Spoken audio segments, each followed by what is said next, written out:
Procrastinates. And you don't do it as bad as me. Nobody does it as No, bad I as do me. it pretty badly, but not as bad as you. So We are live. We're live. Hey, so JP, you also watched the Golden Boy on ESPN broadcast, because that wasn't on ESPN or ESPN2. It was on ESPN Deportes and ESPN3. Yes, Golden Boy's doing an excellent job with these fights that sometimes are only streamable. Yeah. But you can get it on Apple TV, you can get it online, and it was a great card from Boston last night. If you can find online, I don't know if they'll put it up on YouTube. Hopefully they will, but if you get ESPN3 or ESPN Deportes, Spike O'Sullivan had a 4-round phone booth brawl last night with a kid named Nick Quigley from England, Merseyside. He had been coming off a 19-month layoff, but he was in great shape. He trained at Mayweather's gym. He got in great shape, and he gave Spike O'Sullivan a great fight. 4 rounds. They each threw like an amazing amount of punches. The pace was incredible. Try to watch this fight. It was the best fight of the weekend. I'm going to try to find it, yeah. Spike O'Sullivan's like a caveman in there. Yeah. There's not a lot of technique, but he punches hard to the body. I mean, he hurt him with the first punch of the fight, and the other kid really hung in there. But a great 4-round war, and it was stopped in the 4th by the referee. A good stoppage. Okay. A good stoppage. The kid was taking too much punishment. Is that the dude with the mustache? Yes, That's is him. Gary Spike O'Sullivan. That's him. His only 2 losses are to Saunders on points, and he was stopped by Eubank Jr. Right. No shame there. Incredible chin. Yeah. Guy's got a great chin, stands in the pocket. A huge following in Ireland. Yeah. So I know there's a lot of Spike O'Sullivan fans. Hopefully they can position him now for a big fight. He's also selling out these small shows in Boston every time. Yeah. He's a big draw there. And maybe Golden Boy's looking at him as a potential opponent for Jason Quigley. Yeah. You know, like on a St. Patrick's Day in the Boston area. Fight. That's a great fight. He's a middleweight, real Ricardo N. Okay. If you're asking about Spike O'Sullivan. Yeah. And there were the preliminary bouts were pretty good too. Preliminary, the but opening Joe bouts, yeah. Goosen's guy had a good win. So if you can find it, it was from Boston, I think House of Blues, and it was Quigley's Murphy. in middleweight as well. Yeah, Middleweight who could fight at yeah, 168. Dropkick Murphy Boxing in association with Golden Boy. Right. So it was a really good fight. But I do want to show you one thing, Coach. I know that now that Perez has been eliminated, that means that the semis are set, and it's Marius Briedis. Yeah. And we don't know where the fight is going to be yet. But he's going to fight Usyk, right? He's gonna fight Alexander. Wow. Oh, you're repping. Look at that. Alexander Usyk. Usyk. Who are you betting on? You know who I'm backing. Yeah. Yeah. The man. Real Ricardo N says, ooh, So let's go, Briedis. Let's go, Briedis. Hey, Let's go, JP, Briedis. tell us where you're going Tuesday. Tuesday, I got to go get my refund for the Triple G fight. With a smile and Over it. and a Coach, bot did Triple G win, Coach, in your view? easily. There you go. I mean, it was not even a close fight. You I mean, heard it that- from the coach, Colin. not even close. But I just pray they don't prostitute Yes, themselves and have that K100, rematch in Las Vegas. I mean, It's up to Jerry Jones. He's got to outbid Vegas, which ain't easy. no, they can't. He can't outbid him. He can't do it. So He's this got to try. This is a lot more than money. I mean, Yeah, I know. this is what I I get do. I think they're going to do a lot. Oh, Coach, there's. he had it 8-4 for Triple G. 8 Look at to this 4 kid. for Canelo Triple G. 7-5. Oh, real Ricardo N says Canelo wow. 7-5. Triple G 8-4. Canelo knocks him out next time. Oh, no way. And One Boxing King 1 says 7-5 Triple G. So the fans think it was a very close fight. It could go either way. At was- least these two that chimed in. Did they watch it? Maybe. No, they can't have. They have to. I mean, Hey, in the arena, I had it 7-5 for Triple was a G. I great- thought it was close. So watching it again, I was like, nah, clearly. I had the same reaction to Triple G versus Danny Jacobs. In the arena, yeah. I thought 7-5, and had it been announced a draw, I wouldn't have been upset. Yeah. And then, a week later, I'm watching it on HBO, and I'm like, oh no, Triple G won this fight, 8 rounds, Yeah. 8 rounds to 4. But that's how it is in the moment, you know. But it just No goes excuse to to show certain you how judges, much the though. fans are excited about What's this up, fight Leo? for the rematch. What's up, Hopefully they get it done in Leo? May, because people are still arguing the fight, and it was a great watch. Yeah. So he had it 8-4 for Triple G, right? He's an official scorer. All right. that's good. All right. So And, Coach, and real Ricardo N had Triple G whooping Jacobs 8-4, but he had Canelo winning 7-5. All right, that's interesting. I'm not mad at you, real Ricardo N. Well, I had it real Plus the close. knockdown round. I actually, after they read the first two scorecards, I was praying for a draw. Yeah. Because I thought they're going to take it from him. But then Yeah. when I watched it, So was Team and when, Triple G. and when I heard people who were there saying it was a robbery, I didn't know what they were looking at. Yeah. And then when I watched it, but I do want to state for the record, I told you guys it would go the distance and that Team Triple G would be sweating bullets after those 12 You did. rounds. Doug Yeah. said it would Yeah, go the no. distance when no one else did. Doug was correct on that. well, Canelo's better than Died? Oh, no, I'm here. Oh, okay. Canelo. I'm ready. Canelo was definitely better, way better than I can thought fight. he was. can fight. Plus, he's getting 58 better. After 52 pro fights, I mean, Yeah. come on, you should be halfway decent, right? Hey, so who do you think that Chavez Jr. is going to fight? Somebody. He is coming back. He should And come people, back. People will give him a second chance. No, I give Or him a maybe chance. This is his fourth chance. No, I give him a chance. I like the kid. I like him too. You know, but he came in at that weight. Yeah. There was no way. I mean, And he wasn't going to go out on a shield. Yeah. Doug, will Triple G ever go to 168? Yes, he will. Yes. against Ramirez. Yes, I think so. And you know something? I think Zurdo is the opponent. And you know, Zurdo looked good in his last fight. It's a competitive fight. I think so. I mean, it's like before I didn't give Zurdo any chance. Hey, listen, going forward, everybody's got the youth edge on Triple G. And Simple as that. Zurdo's a good body puncher. Yes, and he's busy. And he's tall and rangy, and he's a southpaw. Cool fight. Yeah, that would be a cool. Well, And he's got some heart. I like him. This is what I want to see with Triple G. 2 more fights with Canelo and retire. That's That what I could want happen to see. Two more fights Yeah. with Canelo. Yeah. Okay. Yeah. Cool. I mean, what I want to do, they just have to have this fight in Dallas. It's better. I got news for you, Coach. You were right, Ricardo. The Texas Commission ain't that great. No. You can have some wonky scorecards in Texas, No, too. they're worse, especially if they have that kid. What's his name? Yeah, oh, yeah, the The, ref. the ref. I mean, that kid's the I worst. know who you're talking about. And his hand's in their pocket too, you know. And his dad was the His commissioner. dad was the commissioner, that's right. So the thing is, no, not because of that, Space it just out. because it's going to be a happening. You know, they're going to have like I'm out of it, folks. 90,000 people, and the thing is, they'll do much better on pay-per-view from Dallas Yeah. because people are going to want to see the whole thing. Okay. You know, and so I think it's not going to cost them that This much one money. did pretty well, I think, pay-per-view wise. And They said all their various, and the streaming did very well. right. How many on your? It broke the Paper. record. It smashed the record that was set for Canelo Chavez, and it was also offered through PlayStation. This Yeah. guy says they should definitely do it in Texas with Lawrence Cole as the referee. Yeah. That was Lawrence the guy we were Cole. trying to think Yeah, of. Lawrence No. Cole. Hey, how does he button his top button Oh, on his shirt? I mean, don't you think he's choking? Yeah. I can't even look at it. And he doesn't have much of a neck to begin Yeah. with, so he's like, No, he's such a weird guy. yeah. Doug, He's- your thoughts on Ryan Garcia? I think he's got a lot of crossover potential. He was a good amateur. He's got natural speed and reflexes. His speed is so real, and his speed is his power. But there are some technical flaws they need to work on. He's a bit straight up. He does expose his chin a little bit. Young still. He's young. He's only 19 years old. So really, it's too early to tell, but he has the kind of personality and the kind of style and the type of natural ability that attracts attention. So his future is bright, but you still have to be able to fight and you still have to learn your craft bit by bit. So I hope he continues to do that. All right, Coach. What do you think about Ryan Martin? I think he had a tough fight. He had a He gut did. check. I think he has potential to be a legitimate top 10 lightweight contender, maybe world title potential. But he also has some flaws that he's got to work on. And they were exposed a little bit against that guy, Rojo. But Rojo, he's a tough cat. He was battle tested and he was throwing bricks. He didn't have that kind of one-punch knockout power. He had those kind of punches that just do physical damage. It's like getting hit with rocks. It doesn't kill you right away, but you know, an accumulation of stones hitting you all over your body, it does break you down physically. So. And maybe Ryan Martin took that fight a little too lightly.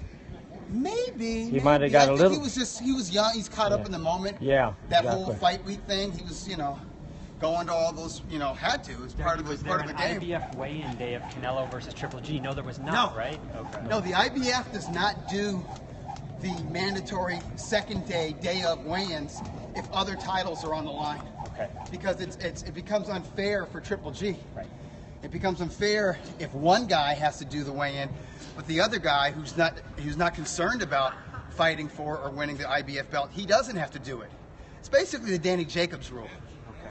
They kind of looked at it and like, gee, Jacobs had an unfair advantage. Triple G had to weigh in and not put on more than 10 pounds, and Jacobs was able to put on as much as he wanted.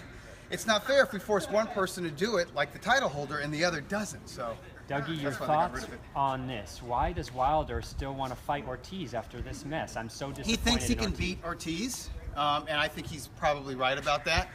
And he wants to get in the ring. He wants to fight, and he's on social media. He's a modern athlete. He's aware of what the public thinks, and it bugs him when people say, "Hey, you haven't fought a legit top 10 contender since you won the title against Bermain Stavern." And he's like, "It's not my fault." You know what I'm saying? You know, he was scheduled to fight Alexander Povetkin, but Povetkin got popped by by Vada. And, you know, so he opted not to do that fight. But this one, I think he just kind of is looking at it like, you know, maybe Ortiz, maybe, you know, it's not a performance enhancer, the medications that Ortiz claims that he was taking for high blood pressure or whatever. But I think bottom line is Wilder's just, he's antsy. He wants to fight and he wants to prove himself. He wants to set doubts aside, and then he wants to move on with his career and have that monster showdown with Anthony Joshua. Dougie, can Inoue beat Rungvisai? Yeah, he can. Yeah, I do, because Inoue can box guys from the outside. I think he can outbox him. He has to be careful with overcommitting to his body attack against the Thai veteran, but I do believe that Inoue has the style and the talent to beat Rungvisai. Can he beat Ancajas? Yeah, I think so. Yes. Is that how you pronounce it? Jerwin Yeah, Ancajas? Jerwin, yeah, and that from the Philippines, and he's a belt holder, and I think they're going to make that fight. That's a unification fight coming up, maybe in December. At the Forum. Oh, is I it? just read it yesterday. Oh, really? They're going to have a bunch I of had those heard guys. maybe it would be in Japan, but I know that's. I'd love to see it. They were talking about a few of those fights at the Bring him Forum. back. I know they're talking about doing a Superfly 2. Yeah, exactly. Yeah. That's what I'm hearing, and then let's do 2, 3, 4, 5, and 6, because you can have a great round incredible. robin. And really, you know, HBO's doing business with Eddie Hearn. Doesn't Eddie Hearn have Yeah. Cal Yafai? Yeah, they have Cal Yafai. If I butchered that last name, No, I'm you got sorry. it. Okay, yeah. He's He's good. what title does he have? He is, I believe, could be wrong. I think he has the IBF, and he's fighting Sho Ashida. I Yeah, believe the guy's he's fighting a name is. Japanese dude coming up. 28th, I think. Yeah. So, yeah, so that'll be, he's a big. He's a favorite for that. player. I Yeah. want to see him. Yeah, he's I'd good. love to see him stateside. There's a great round robin that could take place at junior bantamweight, Superfly. I think my boy's tapping out, Coach, so I'm going to hand it over to you. Really? Yeah, he's tapping out. Wait, I'm going to have to.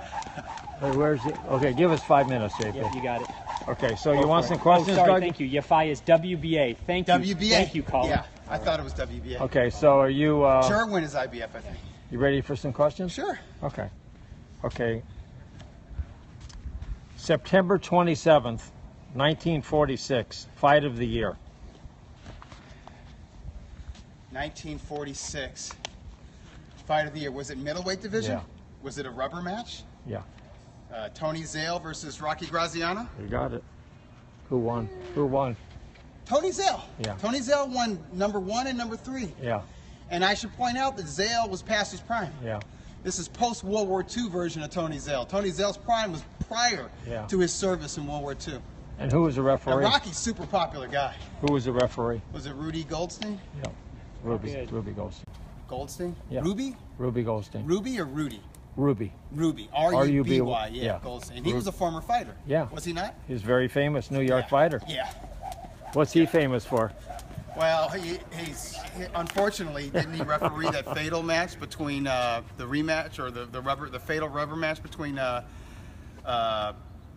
Benny Kid Perrette and Yeah. Emil Griffith? But I think was he thinking retired. of something different. Oh yeah. He was famous for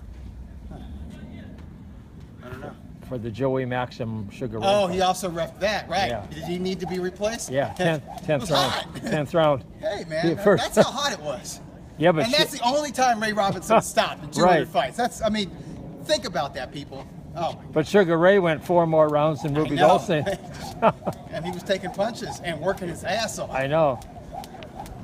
So I was watching some videos last night of old Sugar Ray fights. Cat-like reflexes there. Wow, Sugar Ray. Oh my God. Even when he was past his prime. Right, when he fight Even when he lost. Tiger Jones and Hey, he that's lost. how I feel about watching old Duran fights. I watch fights where he lost, and I'm still amazed. I really am. It's like he's something else. Okay. And speaking of 1946, that's the year that Robinson won his first world title, the vacant welterweight title against Tommy Bell from Youngstown, Ohio. So 6 years after he turned pro, and he probably had close to 100 fights. Yeah. Dougie, Mikey Maybe more. Garcia versus Kell Brook at 147. Who? Mikey Garcia versus Kell Brook at 147. Ooh, you know what? Given the amount of damage Brook has taken against Triple G and Errol Spence Jr., I'll give an edge to Mikey Garcia. He's fresh and he's just doesn't make a lot of mistakes. Colin says, I hate that fight. It's terrible. Yeah, I don't like that fight either. This guy says, Coach, what do you coach? I have the answer, life. What do I? I don't know how that happened. Boxing. I coach myself running here, trying to make it around the track. And then what I do, my specialty is coaching fat people. And we talk about nutrition, and we talk about running. I used to be 200 pounds, people. And what I have to do is I don't charge them anything, but I need a letter from their doctor. And then we just come out here like 3 times a week, and we do the stairs, and we walk, and we run, and we talk about sleeping habits and really nutrition. And the main thing is keep calm, don't ever get excited, it all works out. We also talk about safe driving. Very important. Yeah, that's right. Might be the most important thing. It's really... Nothing matters if you get into a debilitating car accident. What else? What else you got there? Okay. This is one of the, I mean, this was the single biggest upset for me ever. All right. And this was bigger than the Mike Tyson. Okay, what year was it? This was 1986, September 27th. Oh, okay. Does this involve a British fighter? Yeah. Lloyd Hunnigan upsetting Donald Curry? Yeah. It was a pretty big one. Huge. I mean, Curry was pound for pound. Yeah. He was considered the best fighter. Right. Better. He was like the next Sugar Ray Leonard. And he was considered better than Marvin Hagler. And had he gone through 1986 without losing, that's who would have fought Marvelous Marvin Hagler at middleweight. That's the welterweight who would have stepped up to challenge the aging undisputed middleweight champion. It would have been Donald Curry, not Sugar Ray Leonard coming out of retirement. Yeah, but you know, Sugar Ray Leonard had sort of sucked Curry in. Yeah. That enticing him into it, and then he wasn't going to fight him anyway. Well, I know. I collect Ring magazines going back to about like the early '80s, right? And the end of the year issue of 1985 named Hagler and Donald Curry as the co-fighters of the year, and then predicted that they were going to fight sometime in 1986. Hey, Curry. And a lot of folks would have picked Curry. Curry was great. You know, Technically brilliant. I watched the Lloyd Hunnigan fight on TV. Yeah. And he was never in the fight from the first second. But I think he had to lose weight. problems. Yeah, weight, and then There was some kind of drama. some kind of drugs. So maybe that. Yeah. Something was This going guy on. says, good stuff, Coach. The way you fight your fights is the way you fight your life. Really? There you go. There you go. I'm a stallion. Dougie did. Oh, say that again. Hey, by the way, Write that people, we again. ran 100s and a 200. Yeah. We did at least 4 100s and then a 200. Colin, did who duck prior? You want to ask Dougie what? Who ducked Pryor? Did who? He's gonna. Oh, ask he's you. probably asking if Sugar Ray Leonard ducked Yes, Pryor. I don't yes. think so. No, Doug I don't thinks believe no. that. I mean, Pryor wanted to fight him, but I don't think Leonard ducked him or was avoiding him. If that makes any sense. Pryor wanted that fight. Oh, I watched. That was know. a fight with the knockout. I was watching fights. I was up like 3, 4 in the morning. I'm watching these old fights last night, and the knockout. I saw Sugar Ray knock someone out. Wow, Sugar Ray. Davey Boy Green? No. Somebody else? He had some Can't sick remember. knockouts. Oh my gosh, Sugar Ray Leonard. He was so perfect. Everything about him. But the passion he showed when Wow, he got a yeah. guy hurt. That's what, to me, that's what sets him apart. Oh my. If he didn't goodness. have that fire, that passion, I wouldn't have been attracted to him. You know what I'm saying? I wouldn't have been his fan because he didn't have Yeah. the kind of bombastic personality that a Muhammad Ali had. Like Muhammad Ali attracted me to boxing because he was Ali. He was bigger than life. But Leonard made me appreciate boxing and all the lower weight classes because of the way he fought. It really wasn't about the way he conducted himself outside of the ring or the fact that he was on commercials and all that. I didn't care about all that. But when I saw him fight, it was like watching Bruce Lee in a movie. Yeah. And that's what I was into. And in this fight I saw last night, he looked like Bruce Lee. Yeah. I mean, he was And in such perfect he's a big shape. Bruce Lee fan. So my claim to fame is Sugar Ray came live to one of my fights. There you go. How many people can say that? I know. It's a pretty And when small- my fight small was group. over, he left. Yeah. Oh my God. I was like, hey, but he's the best guy. Looks like JP's bowing out. Oh, JP's leaving. It said, Dougie, what are your thoughts on Cotto Lemieux if it's done? Listen, if Cotto takes that fight, man, my hat's off to him. He's going out with a bang, but I think he'll go out on a shield in that fight. I think it's a big fight in New York City if they get it done.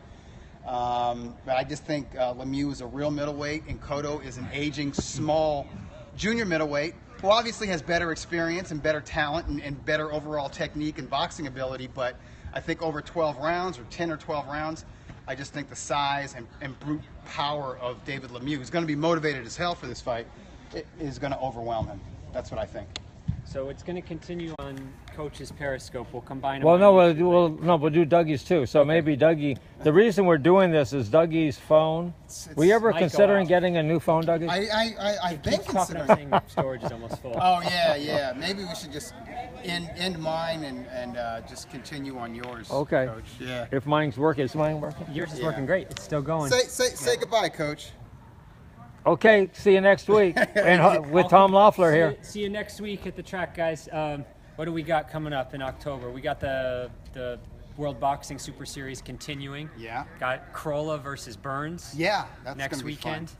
We got Eubank versus the Turkish That's Tank. the fight I'm looking for. Yildirim. Yildirim? Yeah, he's a beast. Yeah, something. Yeah. It starts with a Y. On Saturday. Yeah. And then Santa Cruz and Mares. We got some stuff. Yeah. Okay, do me a that's favor, double JP. header. Yeah. I want you next week. You're going to give your pick of the week. Okay. It's Okay. A deal. It's a deal. Okay. I got to think it over. No okay. charge. Bandito versus my boy Charles Huerta. Who wins? I don't know. See you, JP. I think Bandito has the experience. I think he's got the championship level experience, and he was an Olympian and all that. But Charles might be fresher. Charles, even though I think Charles might be a little bit older, I think Charles is fresher. He's kind of got his groove back. That's an interesting fight if that gets made. That's a very, very interesting fight. I would look forward to watching that, and it probably will happen. I think Huerta is a solid comeback opponent for Francisco Vargas, but I don't know how much punishment Francisco Vargas's face can take after all the tough fights. I keep telling Charles that that's the fight he needs. Okay, I agree with you, Real Ricardo. And you could be a matchmaker. There's we'll Kevin. pass that along to Robert Diaz. Oh, did we see Kevin Costner? There's Oh, Kevin there. Costner. Check out He Kevin just Costner. he just Look at him. he just warming up right He's now. amazing. Yeah, when he gets into his groove, Yeah. people. Wow. Real Ricardo ends like, please. No, that's the real. That's him. And then that's him, and he's just going by Lamar Ball. Now, or maybe he's saying please to tell Robert Diaz to make Bandito versus Charles Huerta. I like that fight. I will bring that up. I bet you Diaz has been thinking about that himself. But that's an interesting fight because I think Vargas is a bit of a question mark. All right, Coach, I'm going to end Okay. this and you can turn it over to yours. Okay. Then JP can splice it together. So I got a few more questions. You got them all right. So anyway, when Lloyd Hunnigan knocked out Curry, I was depressed for. Oh my You were God. a big Curry fan. Love Curry. Wow. Wow, I love Curry. He was incredible. And that I don't know where that came from. Yeah. No, the odds, I didn't even know what the odds were, but It's like Curry didn't show up. It's like an imposter, from the very first second. Yeah. Yeah. I remember where I was his watching brother it. Bruce would have done a better job, Yeah. against Hunnigan than he did that night. Yeah. Okay, so what was November 29th, 2001? November 29, You were there. 2001. Huge fight. Is this an upset? Are these upsets? Well, this actually, if you want to call it an upset, but it was right after 9/11. Right after 9/11, a middleweight fight? in New York City? Yeah. I don't think it was in November. It was in September. No, I didn't know. September 29th. Oh, okay, yeah, that's Bernard Hopkins. Yeah. Putting on a master class, as the British would say, against Felix Trinidad. That was brilliant. That might be the best boxing clinic I've ever seen. Yeah, I was Live. incredible. Yeah. You know, and I've seen some good. I mean, I was ringside for Marco Antonio Barrera, his decision over Prince Nassim Hamed. That was a boxing clinic. Yeah. That was something else. That was an upset. But something, Bernard to me, he just fought the perfect fight against Trinidad. Like, it was perfect. It was a perfect night. It was insane. It was, what an emotional night it was, too. That was special. Wow. That was crazy. And I mean, and listen, to a man, whether you liked Bernard or you loved Bernard or you were ambivalent about Hopkins, to a man that night, if you would have polled everybody, all boxing insiders and all the media, if you would have said, you would ask him, hey, how many more years does Bernard have left? Yeah. We would have said 1 or 2. Yeah, right. He was 35. We're saying, Yeah.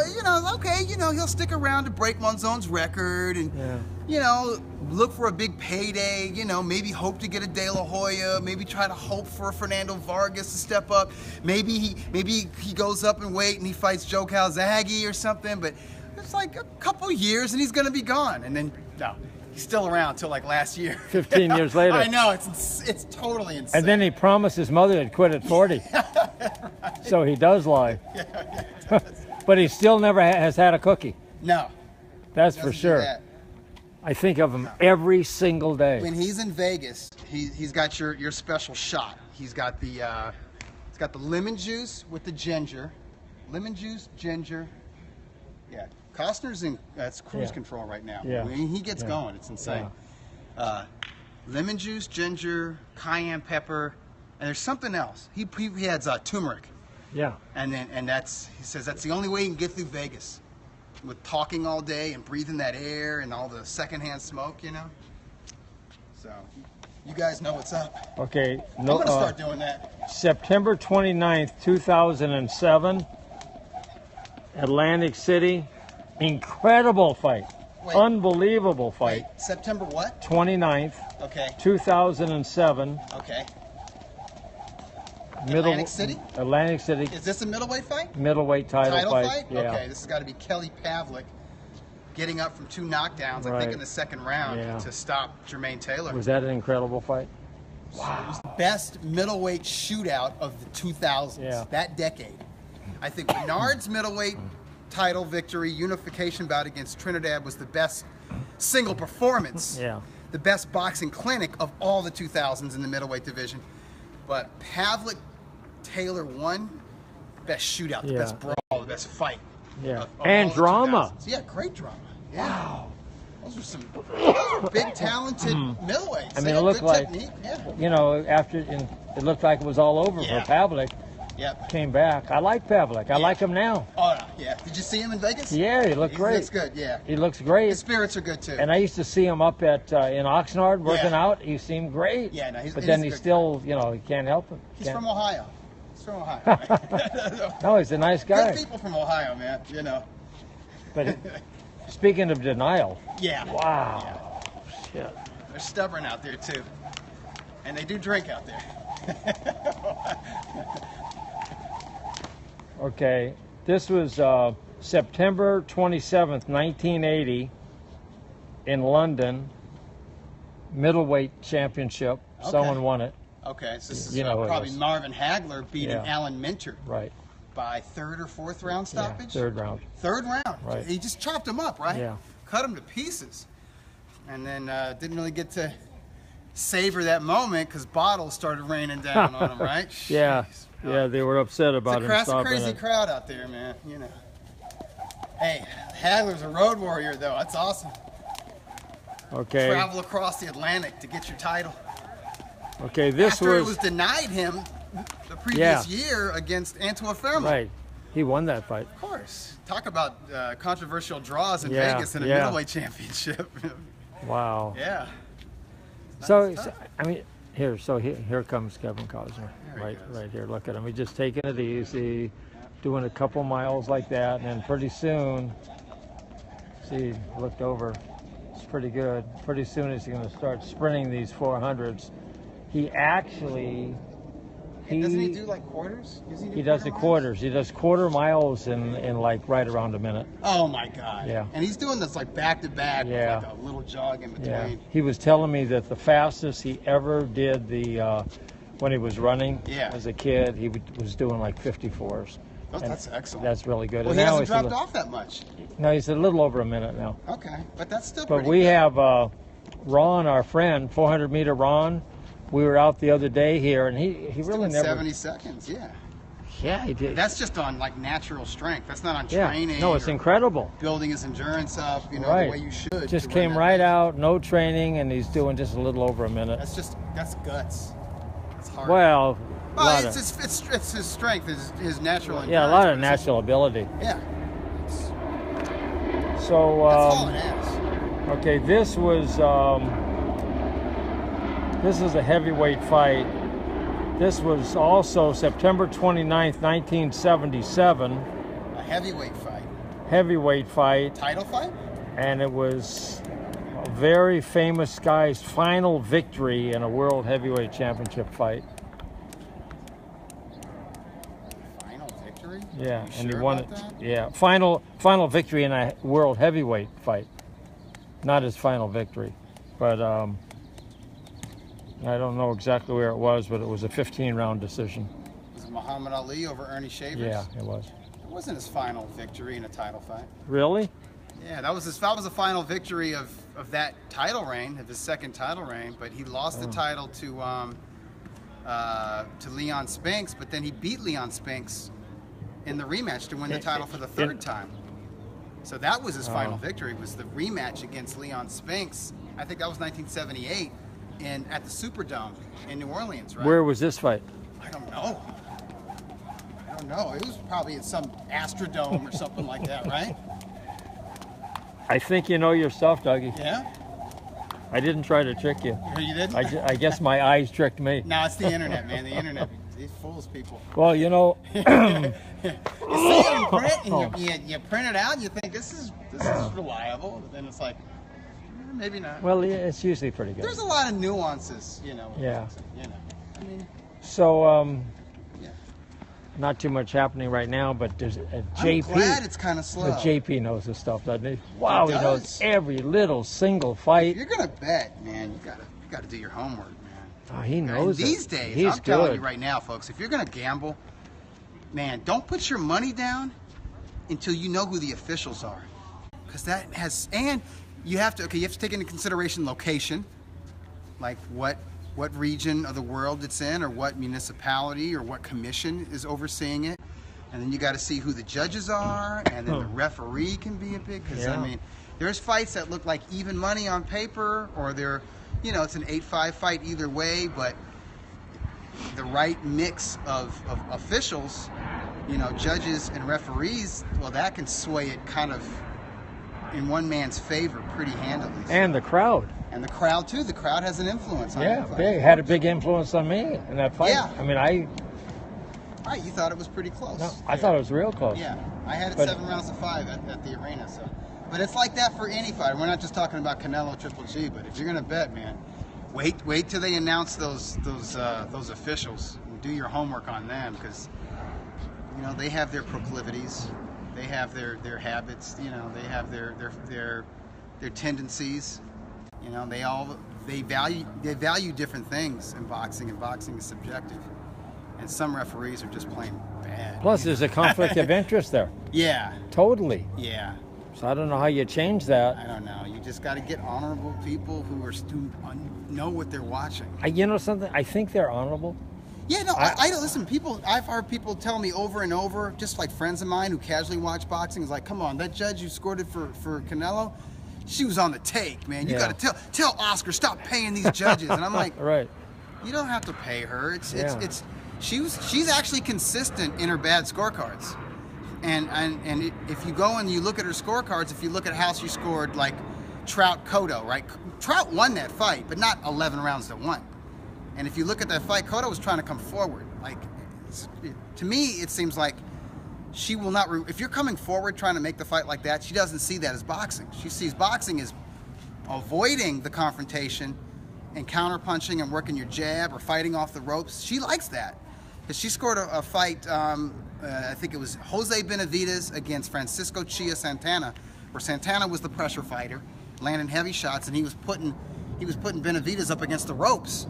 And most people thought, like, okay, maybe Benavidez won 6 out of 10, or maybe it was a draw. I think I had it a draw, 5 rounds to 5.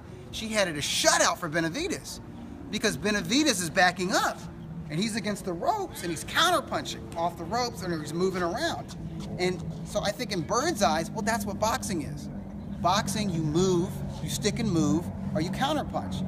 And in her mind, if you're coming forward, even if it's effective aggression, and you're landing a jab, and you're landing clean power punches, she doesn't count it. It's just like, nah, that's just a street fighter or whatever. I don't know what her thinking is, but it's obvious if you look at a lot of her cards, controversial fights. There was the draw between heavyweights, Amir Mansour and Gerald Washington. Yeah, the former collegiate football player. And that's a fight that most people thought was a draw. Washington won the first half, and Mansour came on real hard over the second half. And a lot of folks, hardcore fans, thought that Mansour, that he earned it, right? But she had it like 7 rounds to 3 for Washington. The other judge had it, for Mansour, and one judge had it even, right? She had it 7 rounds to 3 for Washington because he was the boxer, and he was moving.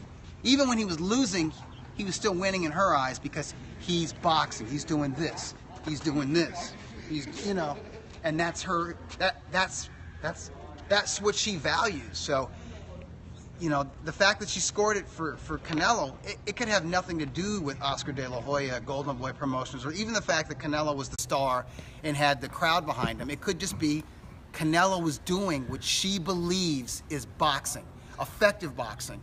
And Golovkin, she penalized him wrongly, but Golovkin was not doing what she views as boxing. So it's just, so do you believe, it's crazy. I think we need officials, we need judges who understand boxing, who appreciate both things, who appreciate stick and move, counter punching, fighting off the ropes, and appreciate pressure fighting and effective aggression and just clean blows landed, really. I mean, it's not rocket science, people. But that's the responsibility of the commission. Exactly. To talk to these judges. To know the officials and put the right people. And when Ratner was here, they still had bad decisions, but at least they discussed it. They talked about it. That's right. They knew what they're doing. You're right. I mean, they. You're right. Even Keith Kaiser, who was kind of, he was kind of guarded. He was an attorney. When Russell Mora had that bad night with the first fight between Joseph Agbeko and Abner Mares, they demoted him. They're like, look, dude, okay, we're going to drop you down to the 4 and 6 round. You're going to work your way back up, which he did. He had a few bad nights. Yeah. How about in the Denaire fight? It almost got the guy killed. Yeah, and then there was a fight that a lot of folks didn't see between Robert Guerrero and Michael Katsides, where he had some weird stuff. You guys just look for it on YouTube. But Moro, I mean, he has come back where they use him. Yeah. He's still not that good. He's just so unnatural in there. Yeah, but he's doing better. He's not screwing up like that. No, he's doing better, but he just doesn't have the feel. But I think Bennett's got to do that, because Ratner would bench folks, and Ratner would, you gotta. Bennett's not doing it. Well, Bennett, they got to get rid. No, they got to get rid of Bennett. But I tell you, I mean, like we discussed this last week. I mean, these bad decisions are affecting not just boxing, but it's affecting Las Vegas. It hurts. Yeah, it hurts their business. I mean, it's really bad. But so, do you think the Cotto David Lemieux fight is going to be pay-per-view? Yeah, probably. I think it's a bad pay-per-view fight. I do too, unless they. I mean, I don't know. And unless they change the price structure. I don't know if they make it $25. If they do it like in Britain, right? Like it's $20-$30. Why not? That kind of thing. And they still stack it with good competitive fights. Yeah. Well, if they do this, if they make it $25, but if it's like $80, come on. If they make it $25 and they give you an In-N-Out burger and a Coke and fries, then it makes some sense. Yeah. Well, I don't know. Maybe it's an HBO fight. I don't know. I think it's got to be, and it's a good fight. I love that fight. On HBO, it's a great fight. And the thing is, I give Cotto a huge shot in that fight. Sure. And I think Cotto's a better technician, and he's totally shot. But he showed me a lot in the last fight. I mean, Freddie's doing an incredible job with him, And His Cotto, punch selection is just, I mean, and here's the thing. Cotto, Kamagai forced Cotto to throw a lot of punches. I think Cotto threw like 90 punches in the first round. If he was really past it, or if he wasn't in tip-top shape, that would have bit him in the ass like round 4 or 5 or whatever. Like he would have felt that. and he must have the desire too. Yeah. Or he wouldn't be doing this. I mean, but the combinations. I mean, listen, it's Kamagai. Kamagai is like there to be hit, but then again, so is Lemieux. But Lemieux, the thing is, Kamagai is a gatekeeper junior middleweight who can still make 147. Lemieux is a big, strong middleweight contender who has a hard time making 160. I mean, he could fight at 168, and I know he's not a tall guy, but that core is big legs. It's a good fight, though. Yeah, it's a really good fight. I think they're going to make that. I would worry a little bit about Cotto. There's still a possibility that Cotto could fight Mikey Garcia. That could happen. That's weird. It's a weird fight. But I tell you what, if I was Golden Boy, I would do Cotto Canelo. Cotto Canelo, too. I would do that fight. Yeah. Everyone's going to make money. But Canelo doesn't want to. He only wants to fight on Cinco de Mayo weekend and Mexican Independence Day weekend. Then make it then. If I would. No, but then people won't like that. People won't want to see Canelo Cotto if it's next May because they want to see Canelo Triple G. But if Canelo were to come back in December and fight Cotto in like the New York City area, that would be awesome. I would do it because everyone's going to make a lot of money. And it's a safe fight for everybody. Yeah, well, with those two, you can make it pay-per-view and get away with that. Oh, no. Good, because they have those dedicated fan bases. Oh, no, for sure. That's a big pay-per-view. And, the Mexico versus Puerto Rico and whatever. Anyway, so what do you have on your agenda this week? Taking it easy, getting rest, not overdoing it with food, driving safely, getting a new phone. Oh, yeah? Okay. Getting a new phone. I got that on tape, Dougie. We'll see. I deserve like a trophy if I actually have a new phone next week, seriously. And like a brand new Tom Loeffler t-shirt and an entire Triple G Jordan outfit. I should be rewarded for that. But I will try. Yeah. But that's basically it. I'm trying to be consistent with exercise as well. Like 3 days out of the week when I pick up my daughter from school, we'll go to a little small gym in Culver City and just like no more than 45 minutes, but just stretch, do some light weights, and get on the elliptical machine for 20-30 minutes. Does a world of good, the other thing is. Oh, that's another thing. I'm also I'm trying to diet starting today. No grains. That means no cereal, and I'm a cereal fanatic. No bread. No rice, and I'm a sushi fanatic. No pasta. Love pasta. How about desserts?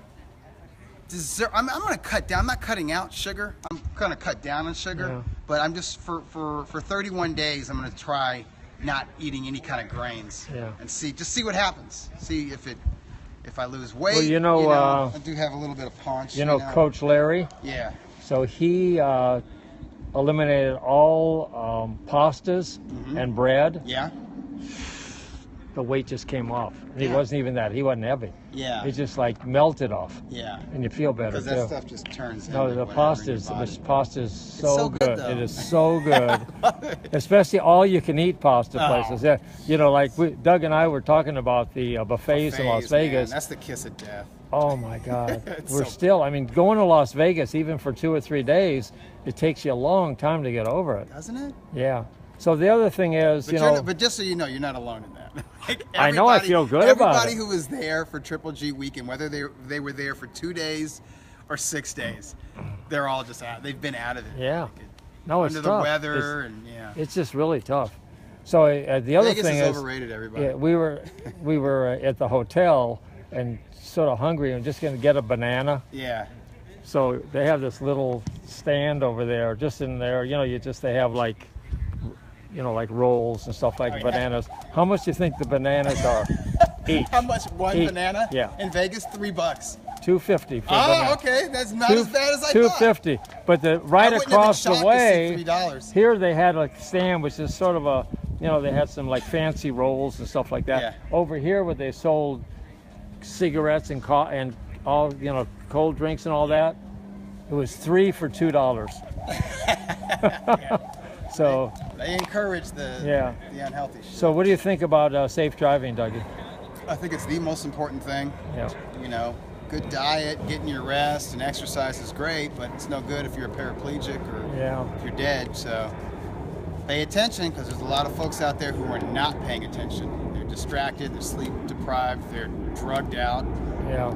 Mostly on prescription drugs, not the recreational stuff. But there's a lot of the recreational. I can recognize them now.